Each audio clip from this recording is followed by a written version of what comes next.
باللہ من الشیطان الرجیم بسم اللہ الرحمن الرحیم ربی یسر ولا تعسر وتمم بالخیر۔ تاریخ طبری جلد اول کا مطالعہ کر رہے ہیں۔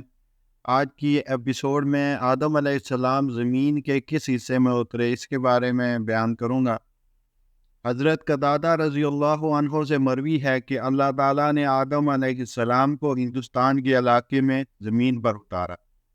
ابن عباس رضی اللہ عنہ سے مروی ہے کہ اللہ تعالیٰ نے سب سے پہلے آدم علیہ السلام کو اتارا۔ ابو العالیہ سے مروی ہے کہ آدم علیہ السلام کو ہند کی طرف اتارا گیا۔ حضرت علی رضی اللہ عنہ سے مروی ہے کہ ہوا کے اعتبار سے زمین کا سب سے بہترین خطہ ہند ہے۔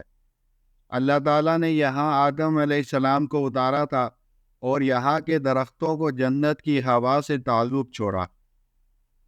ابن عباس رضی اللہ عنہ سے مروی ہے کہ آدم علیہ السلام کو ارض ہند میں اور حوا کو جدہ میں اتارا۔ پس آدم علیہ السلام ان کی تلاش میں نکلے یہاں تک کہ وہ دونوں اکٹھے ہو گئے۔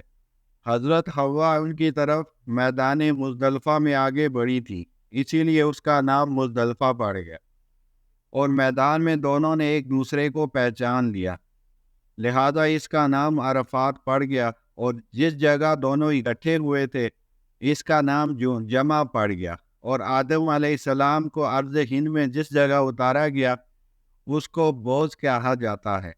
حضرت مجاہد رحم اللہ سے مروی ہے کہ ابن عباس رضی اللہ عنہ جب ہم کو یہ بات بتا رہے تھے تو اس مقام پر انہوں نے کہا کہ آدم علیہ السلام جب آسمان سے اترے تھے تو ارض ہند میں اترے تھے۔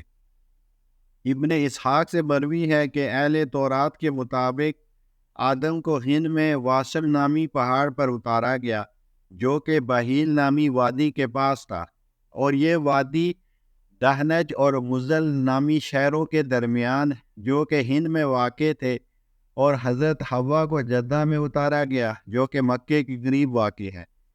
ایک گروہ کا کہنا ہے کہ آدم علیہ السلام کو سرندیپ سری لنکا میں بوز نامی پہاڑ پر اتارا گیا، اور حوا کو ارض مکہ میں، اور ابلیس کو مسیبان میں یا میسبان میں، اور سام کو اصفہان میں اتارا گیا، اور ایک قول کے مطابق سام کو ایک جنگل میں اور ابلیس کو آبلہ کے دریا کے کنارے اتارا گیا۔ ہماری رائے یہ ہے کہ آدم علیہ السلام، یعنی یہ جو ہے امام ابن جریر طبری کی رائے ہے کہ آدم علیہ السلام اور دیگر کے اترنے کی جگہ کا درست علم صرف حدیث رسول صلی اللہ علیہ وسلم سے ہی ہو سکتا ہے، اور حدیث بھی وہ جس کی اسناد صحیح ہوں، کیونکہ ایسی کوئی بھی حدیث اس بارے میں ثابت نہیں۔ اس کے باوجود جو کچھ روایات سے ملتا ہے اسے علماء متقدمین اور اہل تورات و انجیل نے رد نہیں کیا، اس لیے ہم اس کو بھی مستند مان سکتے ہیں۔ وآخر دعوانا الحمد للہ رب العالمین۔